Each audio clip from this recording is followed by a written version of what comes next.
2 years ago, I didn't know how to play chess. I didn't even know how the pieces moved. But like many others, after watching The Queen's Gambit, I decided to teach myself how to play the game from scratch. Less than 2 years later, I achieved a rating of 2,000 on chess.com. This is that story.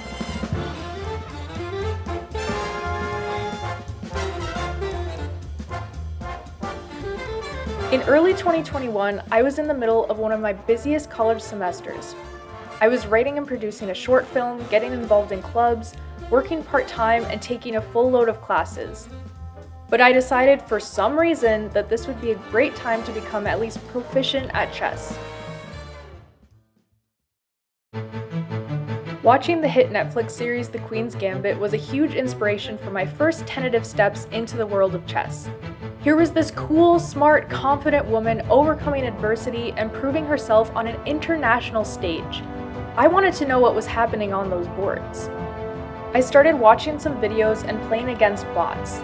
I learned basic opening concepts and the values of different pieces. And in April of that year, I decided to play a game against a real person, online. And I lost.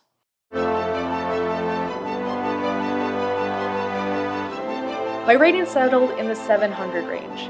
For context, the strongest player in the world, Magnus Carlsen, is nearing a rating of 2,900. You achieve the Grandmaster title at 2,500, the International Master title at 2,400, and other titles as you climb the rating ladder. Those official ratings are for over-the-board classical tournaments, meaning games are several hours long. I was playing 10-minute games against random people online.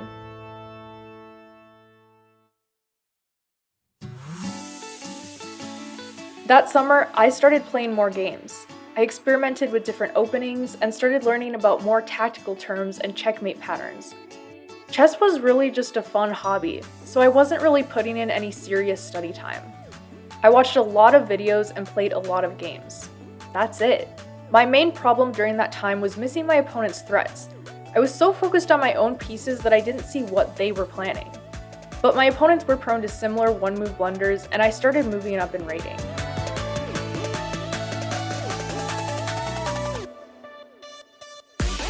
That early success came primarily from just playing a lot of games, but not mindlessly. I was really intentional about looking at my mistakes after every game and talking myself through what I could do better next time. I decided that I would be content with reaching 1,200.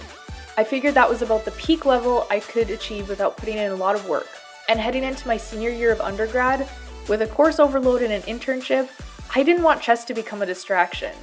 But of course, it was. After a bit of a plateau, I got to 1,200 in November of 2021. But now I was hungry. I thought about chess all the time. I woke up with chess positions floating through my head. I dove into internet rabbit holes to find middle game plans and openings I was struggling with. But there was just one problem. Chess can be a lonely game. In order to improve, you have to spend a lot of time by yourself, analyzing games, practicing tactics, and studying theory. I loved watching creators who played street chess, complete with hilarious trash talk. I really wanted to play a real game with physical pieces and a physical board. I wanted to see if my online rating translated to over-the-board play. And in the back of my mind, I figured if I was really bad, it wasn't worth continuing to put in the time. I found my local chess club and worked up the courage to go in January 2022.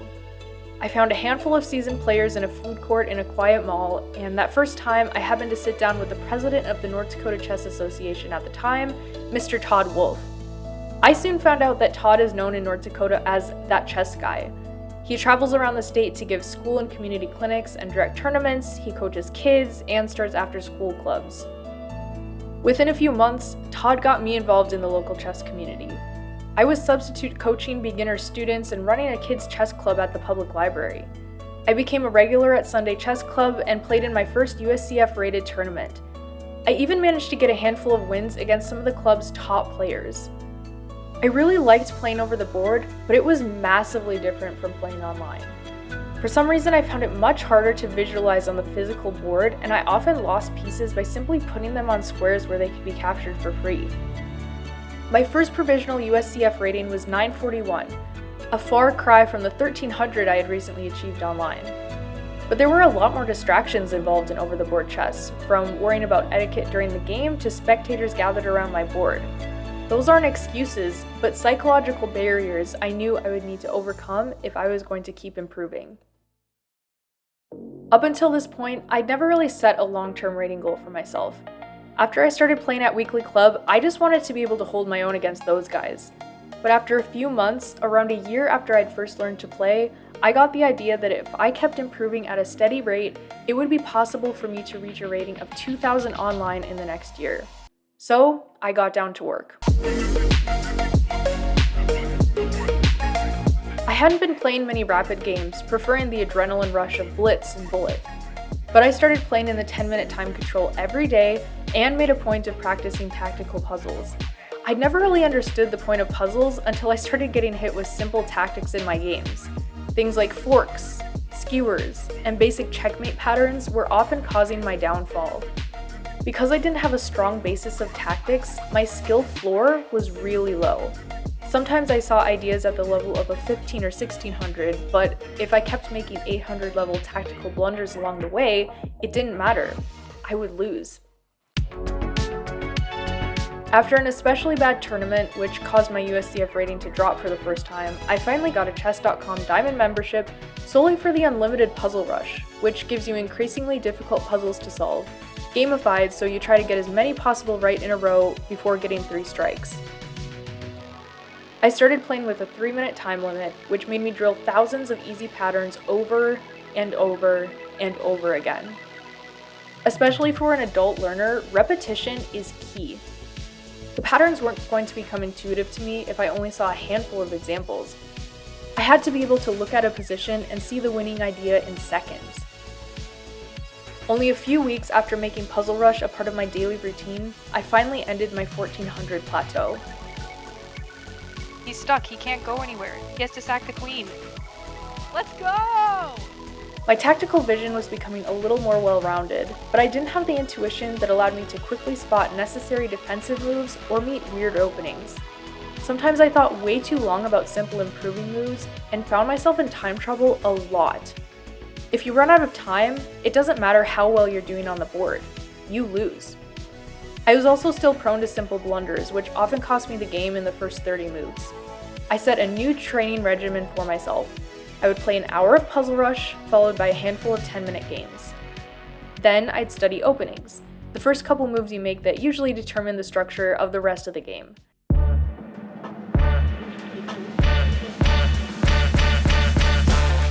Throughout my chess journey, memorizing opening lines was actually the most fun for me, but at this level I rarely got to play out the 8 or 10 move traps I was learning. I settled on some more solid openings and learned them really well.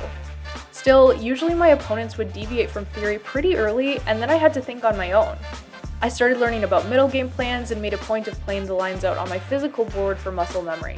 Still, I couldn't seem to break out of the 1500 bracket.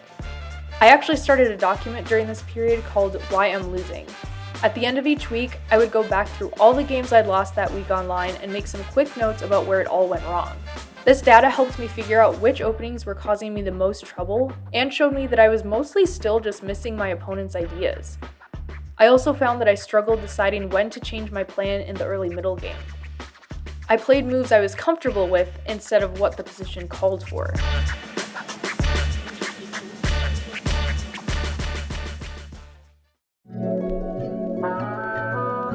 Frustrated with my relatively stale progress, I took a break from chess while I had a 4-day work gig in early July 2022. I reread a book, did a handful of puzzles, and kept up with my daily games, but I just wasn't putting the hours in. And honestly, it felt great. My mind had gotten so bogged down with random opening lines and Grandmaster games that I was overthinking every move. When I returned to club that weekend, I felt the difference. I was winning against strong players. And when I returned to my lonely computer, I lost right away. But then I started winning. I gained 63 rating points in 5 days. And I finally broke 1600.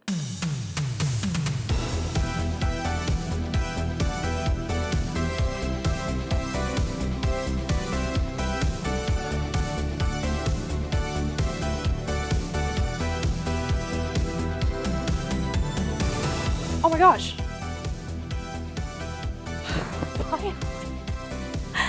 Finally! Oh my gosh! About 2 weeks later, I was at 1700.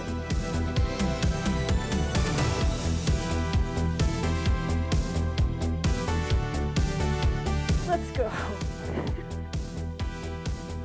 Well, I guess we're 1700 now. 10 days later, I made it to 1800.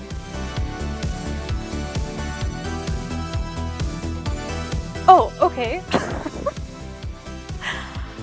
One blunder and it's done? Alright, I'll take it. We take those, I guess. I was so scared, I thought I had such a terrible position.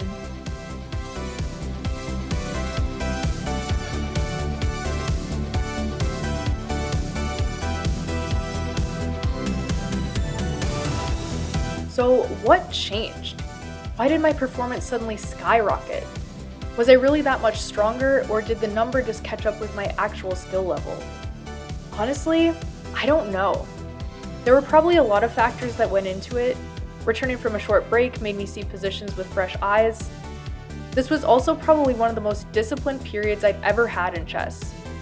Puzzles and games and books every single day. I was also taking more time to study openings and drilling those lines by playing faster time controls. Blitz and Bullet taught me the importance of having safe moves ready to go if I wasn't sure what to do.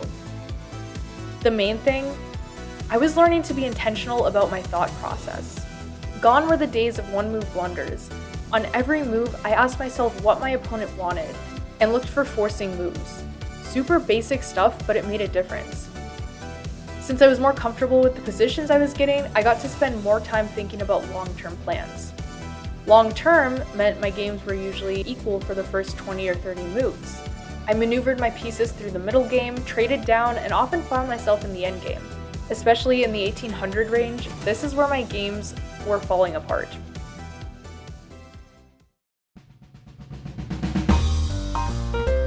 There are endgame positions that are theoretically solved, meaning that if both sides play perfectly, either a win or a draw is guaranteed.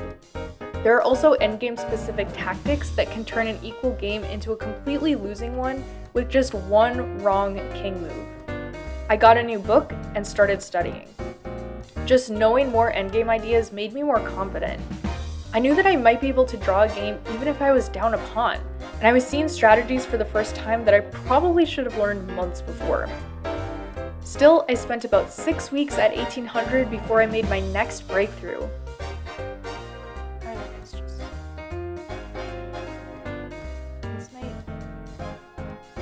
It's just too easy. It's too easy! This was it. I knew I was on the home stretch.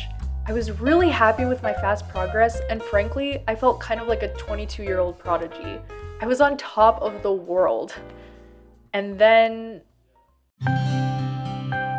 2 days ago, I finally hit 1900, and then I promptly dropped about 45 points, and now I'm back down in the 1850 range. I kept just saying like, okay, just one more game, like I'll stop as soon as I win, and I just could not win. I lost like 5 or 6 games in a row, and that wasn't the worst of it. I dropped all the way back down to 1775 in the next 3 days. I was frustrated with myself, and I realized that I still had a long way to go before I was ready to reach my goal, both in my thought process and my skills.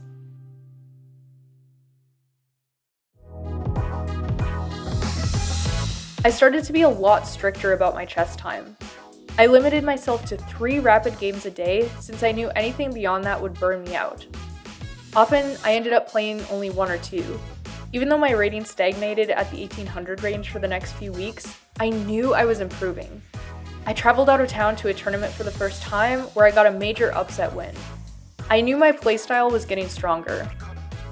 The content I was consuming changed around this time too. Outside of pure entertainment, the intermediate and advanced content I was interested in involved long lectures and a lot of repetition and memorization. It was a long journey with a lot of ups and downs. I had a few more disappointing losing streaks. Every time I had to mentally reevaluate what I was doing. I set more achievable goals like avoiding time trouble and kept at it. The games were being decided by closer and closer margins. I realized that often I was just shuffling my pieces, waiting around to be attacked, instead of initiating an attack myself. I worked on being more aggressive, sometimes at the cost of my own defense. My games were getting messier, but that's the kind of experience I needed. I needed to see the winning ideas hidden in a complex position. I needed to fight. And finally, I fought my way back.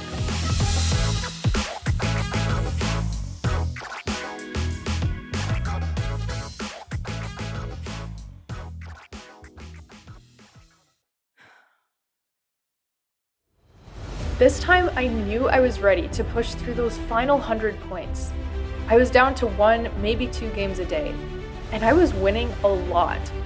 I knew I could pull myself out of the valleys and finally make it to my goal. I just needed to be patient and disciplined. I had another out-of-town tournament in early February 2023, and then I took about a week off from studying. I learned from my tournament that my openings were more than solid, but I was often struggling to convert winning positions later in the game. When I got back down to business, I changed up my routine just a little. I aimed for 3 scores of 30 in 3-minute puzzle rush to start off a study session.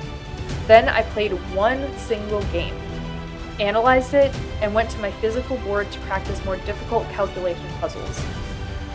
Again, taking a short break was the reset I needed. I could feel myself playing better than I ever had before.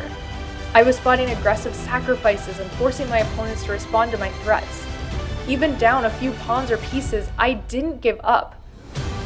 All of my hard work was finally paying off. 1 game at a time, I was inching closer and closer to my goal. Finally, the big day arrived. I knew I was 1 game away from reaching 2,000. But my nerves and the time got the best of me, and I couldn't pull it off. No.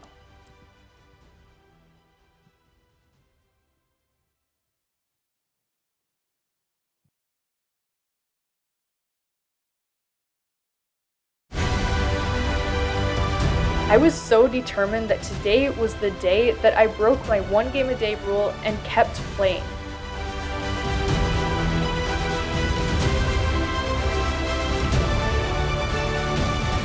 I was playing out of my mind. I worked my way back up to 1 game away, and then I gave it everything I had. All right.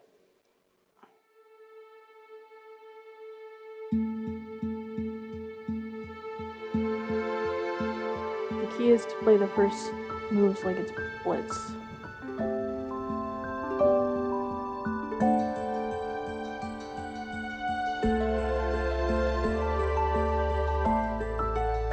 I think it works.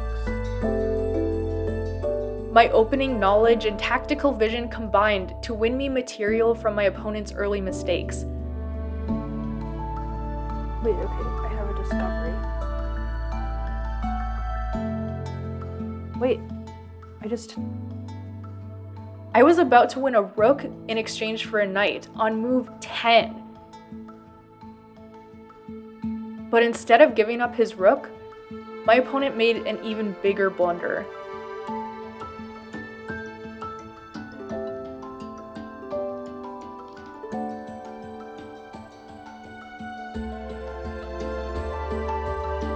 Oh my God.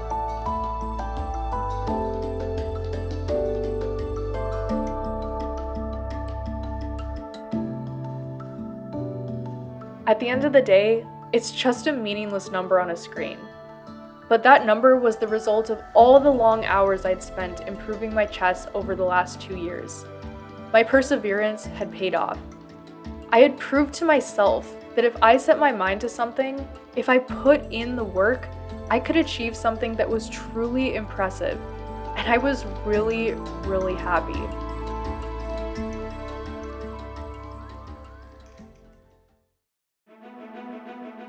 Thank you so much for coming on this journey with me. If you like this video, please consider subscribing. I'll be posting a lot more instructional chess content for beginners and intermediate players, so let me know what you want to see next. See you soon!